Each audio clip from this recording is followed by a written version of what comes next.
د منصور غوندې په دار ختلي نه دي د منصور غوندې په دار ختلي نه دي لا خو ډېر د بې شمار ختلي نه دي بلها ښکلي مې په دې دنیا کې بیا موند بلها ښکلي مې په دې دنیا کې بیا موند خو ستا رنګ حسندار ختلي نه دي. بسم الله الرحمن الرحیم. مینوالو کتونکو السلام علیکم. د ادبي پیج نه ستاسو ورور ستاسو ملګری د ادب طالب انضمام خان یو وارې بیا د یوې نوې مرکې سره راغلي د عبدالبصیر پانی صاحب خواله چې په پښتو ادب کې ډېر ښه لیک کړی دی. نوموړی شاعر دی، هېڅ د تعارف محتاجه نه دی. مینوالو ډېر وخت مو نه اخلم، راځي چې په پروګرام کې ورته په شریکه هرکلی ووایو. عبدالبصیر پانی صاحب پروګرام کې ورته هرکلی ووایو. السلام علیکم. وعلیکم السلام ورحمت الله وبرکاته. ډېره زیاته مننه د تاسو موږ له دومره لنډ تنګ وخت کې دومره وخت راکړو. الله دې تاسو له جزای خیر درکړي. ډېره مننه کوم. ډېره مننه ستاسو هم کوو پانی صاحب چې نورو مصروفیاتو نه موږ له مینوال لم وخت ورکړو. یو جهان مننه. د روان غزل یو نوی رنګ او ژوندی اواز د ترنم د دنیا یو شاهکار شخصیت د درون او پښتون انسان خوږ شاعر عبدالبصیر پانی صاحب را سره په دې مرکه کې ناستې کوي. پروګرام کې به د ترنم کې هم کلامونه اورو. ملګرو غوښتنه کړې وه همداسې غزلې به د هم اورو. نو بلکل پیله به په پانی صاحب په خپل ادبي سفر باندې لږه رڼا واچوي. ادبي سفر خو به زه تاسو ته داسې ویم چې انضمام صاحب چې زمونږ په نهم او لسم کلاس کې بابا کې د زمونږ استادانو مشاعرې کولې. ما به ورکې انتخاب غزل هم ویلو، انتخاب نظم به مې ویلو. زما ډېر زیات شوق و دې سره. بیا په تیره زه بیا د زبیر ساجد صاحب شاګرد شوم. هغې سره ما بیا هغې ما سره خواري شروع کړه. نو بیا ما خپل شروع کړو. ډېره ښه ده. پانی صاحب په پروګرام کې به راته دا هم ووایي چې په پښتو ادب کې ډېر صنفونه دي. نو تاسو په کوم صنف کې کار کړی؟ څومره کار مو کړی؟ نو زه خو له هغه معیار ته برابر هم نه یم. خو ما جی غزل لیکلی دی او نظم مې نه دی لیکلی او نعت مې لیکلی او رباعي مې لیکلی ده. بس د دې نه زیات ما نور څه نه یې لیکلی. ډېره ښه ده. پانی صاحب پروګرام کې را سره مینوالو ته دا هم ظاهره کوي کومو ټولنو سره ستاسو تعلق دی، کومو په شاعرۍ په ادب کې کوم استادان دي؟ د شاعرۍ په ادب کې خو زما استاد سید زبیر شاه ساجد صاحب دی او د هغې د ټولنې شایباله ادبي جرګې زه رابطه سکتر یم او نورو ټولنو نه هم زو ریګي ادبي جرګې له دغه او نورو لم ډېر تلي راغلي. ډېره ښه ده. پانی صاحب په پروګرام کې به را سره خپل کلامونه شریک کوي. نو بلکل جی د کلام نه مخکې یو څو شعره چې ارشاد د مازدیګر اوریس کې پټ لمره څه داسې ښکاري. د مازدیګر اوریس کې پټ لمره څه داسې ښکاري لکه د ژوند د ارمانونو چې بیړۍ ډوبېږي. او زما د کام بچې به ولې مخ په ښکته نه ځي. زما د کام بچې به ولې مخ په ښکته نه ځي. د ظلم خټه کې د خپونې چې کېړۍ ډوبېږي. زما د کام بچې به ولې مخ په ښکته نه ځي. د ظلم خټه کې د خپونې چې کېړۍ ډوبېږي. او دلته کې مرازه سیلاب د نفرت دومره راغو. دلته کې مرازه سیلاب د نفرت دومره راغو. غریب سړی پکې د خپونه تر مرۍ ډوبېږي. او د کلام مطلع عرض ده چې باید چې دا خبره زما ستا خواله راځي. باید چې دا خبره زما ستا خواله راځي.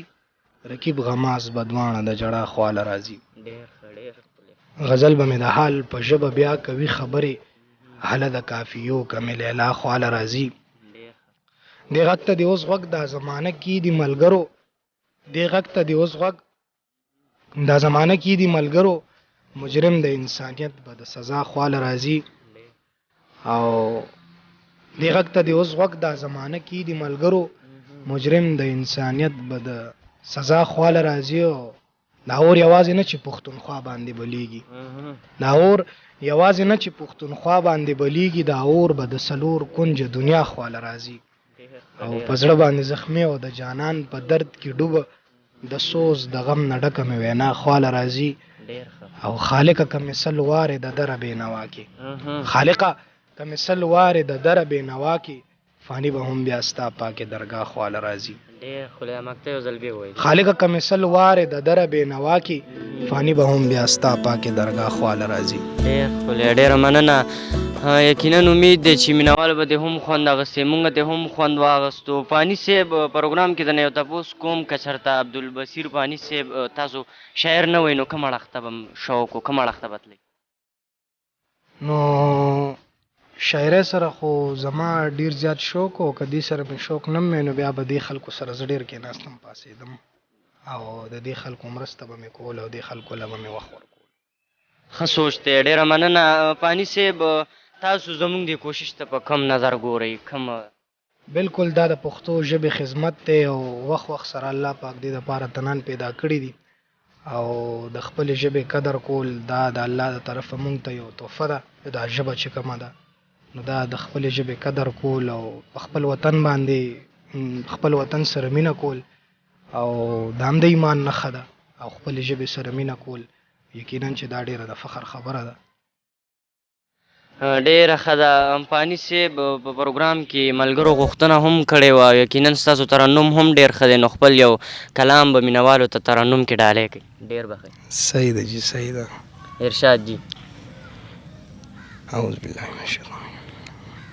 شاهان گوت پخل شو بادشاهان گوت پخلا، شاهان گوت پخل شو بادشاهان گوت پخلا، جانا نستا خایستا ټول ګلان گوت پخلا، الله درلا درکڑے عجیب شانتی خایستے، اللہ درلا درکڑے عجیب شانتی خایستے، زوانے تدی جانانا ټول ځوانان ګوته پخلا، زوانه ته د جانانا ټول ځوانان ګوته پخلا، جانا نستا خایستا ټول ګلان ګوته پخلا، چې چاوي پیدا کړې هم هغه پتا مین شو، چې چاوي پیدا کړې هم هغه پتا مین شو، رڼا ته د حسن پتنګان ګوته پخلا، رڼا ته د حسن پتنګان ګوته پخلا،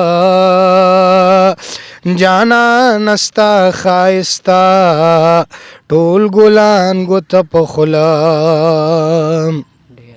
تر سستا صفت اوشو او کیږي لا روان دی، تر سستا صفت شو او کیږي لا روان دی، د حسن سمندر تدی جهان ګوته پخلا، د حسن سمندر تدی جهان ګوته پخلا، جانا نستا خایستا ټول ګلان ګوته پخلا، دنیا خو هسې هم ټوله حیران وستا مختا، دنیا خو هسې هم ټوله حیران وستا مختا، انسان حیوان پریدا ملائکان ګوته پخلا، جانا نستا خایستا ټول ګلان ګوته پخلا، قلم چستا په مینه کې فانی په کتاب کې خو